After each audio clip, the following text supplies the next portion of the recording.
Hello everyone, it's me Evan, and welcome back to the channel. So, today we're looking at the IPDS Destroyer mod 2. The original IPDS Destroyer is over here. They're pretty big, but the thing is, this has twice as many blocks, at around 8,700, whereas this is only at 4,000 blocks. You could conceivably actually build this in a Keen server. I mean, it wouldn't be cheap. It'd take all your PCU, and you'd still have to probably cut some corners, but it's doable. Whereas with this ship, it's outside the scope of what you can reasonably do, just because of its scale. So the other thing about this is that the gravity gun is fully compliant with the 5 welders, 5 gravity generators limit. So there's 5 welders, 1, 2, 3, 4, and then there's actually a 5th one tucked in there. And that actually still gets this thing up to 100, which is good. Oop, just noticed that. There we go. Anyway, this projectile can still get up to 100 with just 4. They're spherical gravity generators, so they also kind of cup the projectile as it goes out. But you can see we've also got a pretty decent complement of weapons, various different calibers. They're all sort of set into the hull and protected from splash damage. And they have decent firing arcs that can go over each other. So this can shoot over the missiles, and the missiles can shoot over this guy since the missiles are taller. Same sort of story down here. These can all shoot over each other. None of the turrets are basically going to be interfering with the others. We've got 2 custom turrets, this one here and another one down here. They're max speed Gatling turrets with assault cannons for range. We've got a single railgun tucked in here. We've got 3 cameras. 1, 2, and 3. The projectile itself is quite cheap to make. It's only 1,317 steel plates, 9 gravity components, 62 computers, 2 motors, 6 pipes, large steel tubes, and 105 construction components, which makes this actually fairly inexpensive to produce.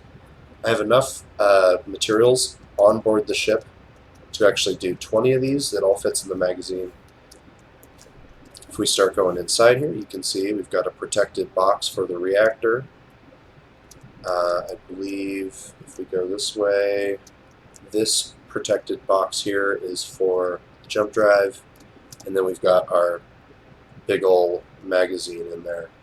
So these protected boxes are quite unique, and they really do preserve the survivability of the ship against like magazine racking and stuff like that, because these are they're actually blast doors. The reason I'm using blast doors is because the blast doors don't deform, and so they're more resistant to impact damage, and they are they don't poof blocks behind them by deforming into them, and so it's very nice to armor up, critical components with these, because they are about the same strength as heavy armor, but they don't deform. And then you can see I've actually got heavy armor on the corners, but these cut out sections so that it doesn't deform into the block again. And that's like that for all 3 of the major protected components. You can see we've got a little living area here, a bed, cryopod. There's no atmosphere anywhere on the ship. There's just too many holes to seal up, and the ship's not all that big. So, yeah. And then a little inventory access in this cool looking. I love these passages, they look so cool. But when we come over here, it's sort of like a storage area. Another Big old thruster. So yeah, let's go this way. You can see there's like some space left in the ship, but most of it's like not big enough to put anything important in, and so most of the space inside is being used for things. There's areas like this that are just tough to put useful stuff into. Like what am I going to put in here? Yeah, but anyway, we got a nice interior Gatling turret, 2 fend off borders.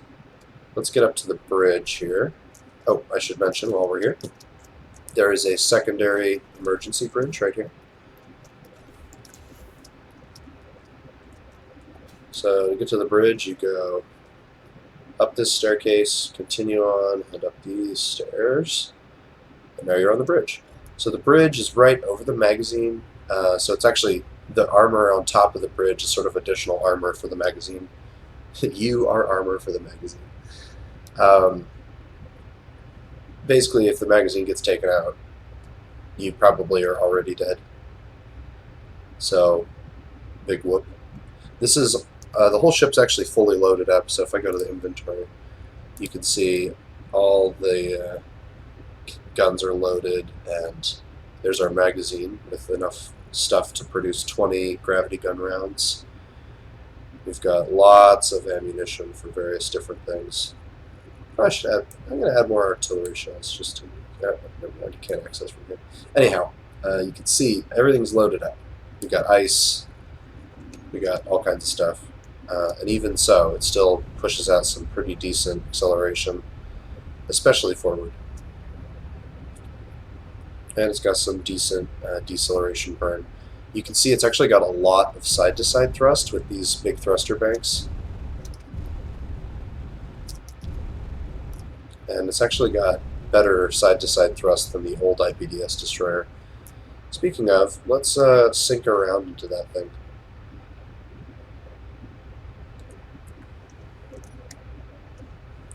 Or a round or two.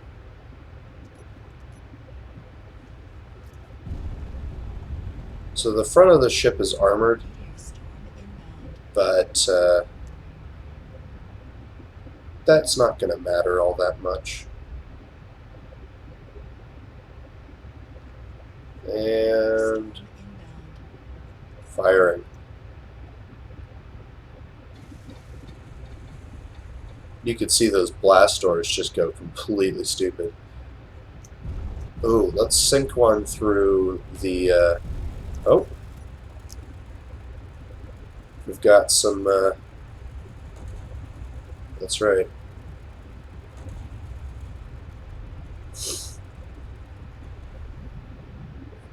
Alright. That was nice. You get a little view of the flak opening up. But anyway, let's sink around right into that engine nacelle.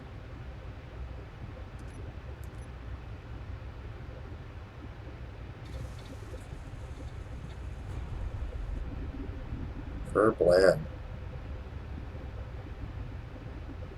Huh. Look at that.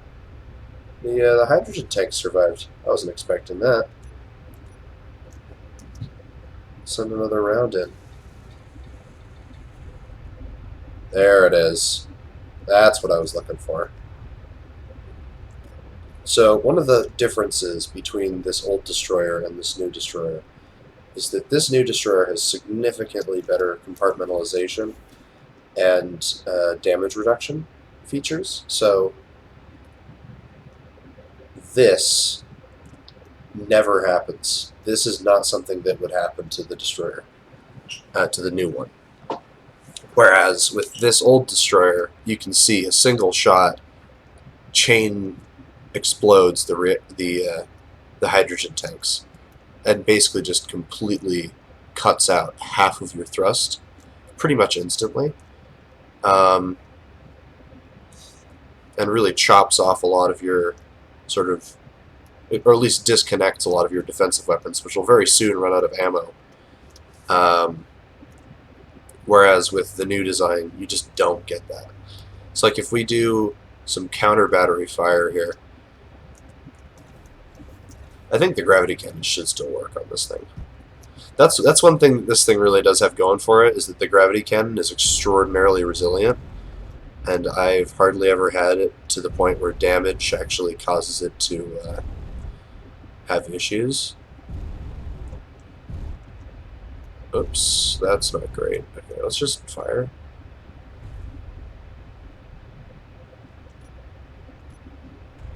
You can see that hit right on the front. Or kind of. I guess it didn't have enough velocity. Let's shoot for a weak spot. Like right there. Right on that thruster. And fire. Check this out. So it careened through there. It put a big hole in that ship. But check this out. Look at the damage. Look at how local the damage is. Even for a big heavy projectile like that. There's enough density in this armor to actually keep it from even going as far as, you know, damaging these crates and stuff. It ate that projectile. You can see it took out 2 of our thrusters, but the rest of the ship is basically fine. No serious... Even this turret's still connected. This turret should still be connected. Yep. That turret's still connected. Basically, it only took out the thrusters, even though that's quite a heavy projectile. You can see this one, of course, hit something on its way out, but you can see this is a very solid, heavy projectile. And it just got stopped straight up. This projectile has a habit of like going right through things like butter, and on this ship it has actually stops it quite consistently. And even though the magazine is right back here, you can see that that shot to like a rather weak area didn't even touch it. It's not even, there's no damage on the actual magazine, so there's no danger of that getting sniped from the front at least. Now from the side you can punch around through like this window here and get to it. Like if you have a railgun, maybe you could punch one through here. But still, it's going to be tough. It's a very tough shot, especially if the ship is rolling. You'd have to know exactly where it is and get your leading exactly right. It'd have to be the perfect shot. And even then, there's a fair chance that enough stuff would get in the way that you wouldn't be able to actually take out the magazine.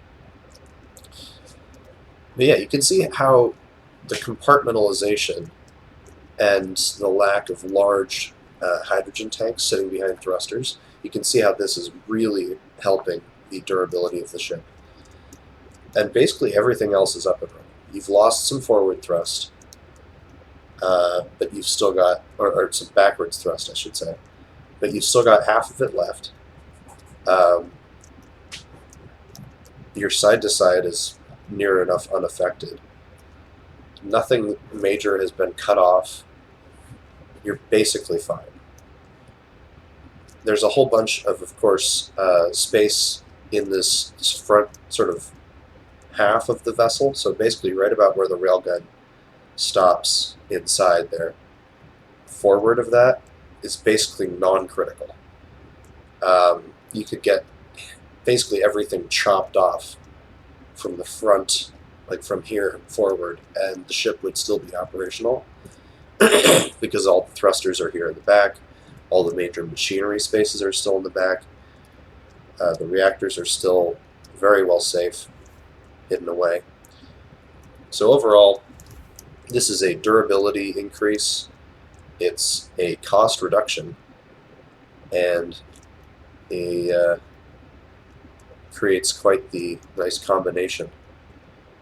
So that's the IPDS Destroyer Mod 2. You can download that in the description below. I'll have a link. It should be a mod.io file. But yes, you can download that in the description below. And I hope you guys all have a good day, and I will see you later. Bye-bye.